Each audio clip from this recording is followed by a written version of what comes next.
To Dale, thank you very much for being here. I'm so looking forward to hearing what you're going to be telling us. Thank you. Now, I did get to hear a little bit of what you were saying about your one-woman show. It's called In Our Right Minds.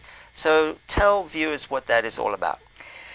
I'm having a blast. I am traveling around the country and also abroad with a message that is very transformative and very healing. And it's information that is powerful, and I'm presenting it in a way that is entertaining. It's called In Our Right Minds, as in the right hemisphere of the brain, which we call the feminine gatherer-nurturer hemisphere. And I am also bringing forth ancient images of the divine as female, the concept of which we really lost connection with, and it's had a huge impact on both men and women. So I look at these artifacts and I bring them out to audiences, and we look at them from all different directions, and I use myth and history and comedy and storytelling and all kinds of ways to share this powerful information. This is part of our collective history and part of our collective experience, the lack of which has had an impact. Let's examine it, let's bring it forward, see how it feels. And what I'm finding after presenting this to thousands of people around the country is that it feels real good, and people are responding very enthusiastically, men and women, to this information. It's kind of like coming home. When a culture starts to share its important information, its agreements, and its knowledge through the written word, that culture begins to move into left brain dominance. This is what starts to be more valued in the culture. A male God created the universe. 2, humans have the right to dominate nature.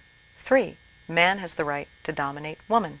So these become the sort of unquestioned foundational tenets of the society. The culture begins to subjugate the feminine.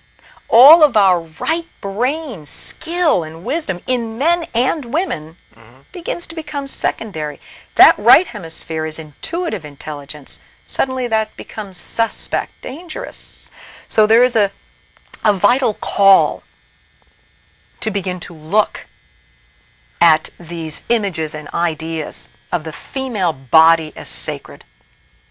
And this is why I'm out here doing this work. There's a lot of relevancy to all of this stuff. And I share with my audiences some of the images from the past. If every man, woman, and child considered this to be God, what an impact that would have. If that was just your automatic association, what an impact we would all have in that richness and that fullness and that softness, but incredible strength. There was a sacredness to understanding the cycles of life, the cycles of woman. Is in pre-dynastic Egypt, when they were coming up with a symbol for creation, they came up with 2 snakes intertwined, double helix, DNA. Yes. Without that darkness, we can't have the light. They are intrinsic, they are required, they are necessary to each other. So we begin to move out of polarity, and we begin to move into a holistic worldview as we integrate the right and left hemispheres of our brain. What? We all have a feminine and masculine side. And we all have these archetypes that are part of our psyches. And when one is completely subjugated, it affects us as both men and women. And as we begin to restore the sacred feminine, we begin to restore her rightful place with the sacred masculine. We all are healed as men and women, and then can in turn heal our culture.